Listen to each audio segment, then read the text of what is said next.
मोर दाना दिया टाइम भी हो गलानी। तो देखिए आमर जो डिंकर फिटर थिला जो देखिए ये दाना टे अधिक अच्छी पानी दिखाई देखिए डिंकर दाना दिया टाइम हो गलानी। आज जो देखिए छोट डिंकर आम लगी देखिए सबुथ दाना सर आसला सन्ध्या सी देखिए बड़ डिंकर छोट डिंकर सबुरे दाना सर आसला आम एमती नुहे कि बड़ डिंकर लगेदेले तो फुल फुल दाना देदेबा आ छोट डिंकर भी फुल फुल दाना देदेबा काली पर्यटन खाए 2 दिन पर्यटन खाए एमती करानी। आम आज जब 6टा दाना दूसरी काली 6टा पर्यटन रहा भाया दाना ही देवा ये फुल करदेवा जी खाऊँ से दाना देवा एक्सट्रा अधिक दाना देवानी। आम स्टक भी रखानी दाना दाना आम सरला तो आम मगेवा 4-5 दिन दाना स्टक रखा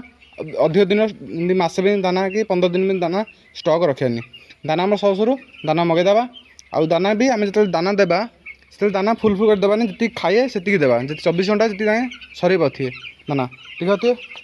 ये दाना भी ना सर मो दाना। तो देखते कम कम अच्छी अल्प अल्प अच्छी सब जगह तो इतना अल्प अल्प थे दाना तो आप देवे पुणी देवे काली जिन आमर 6टा पर्यटन रहा दाना ये दाना देवे ऑयल आमर ऑयल अंश रोचे स्मेल आ टेस्ट जो से खाऊँ दाना तो सहीटा जी आम 2-3 दिन रखा फुल करदे आ 2 दिन रही खाइबे स्टक हो रही से ऑयल अंशा उड़ी पड़े उड़ीज तार ऑयल अंश रही आ स्मेलटा भी जो टेस्टा रही तो न रही मैंने खाइबे तो दाना दे कौन फायदा आमर से दाना जी खाऊँ 24 घंटा भितर सर चेष्टा करेंगे दाना से ही देवी। तो वीडियो जी भल लगे लाइक कर दिंतु और चैनल सब्सक्राइब कर दिंतु रोचे देखा गोटे वीडियो।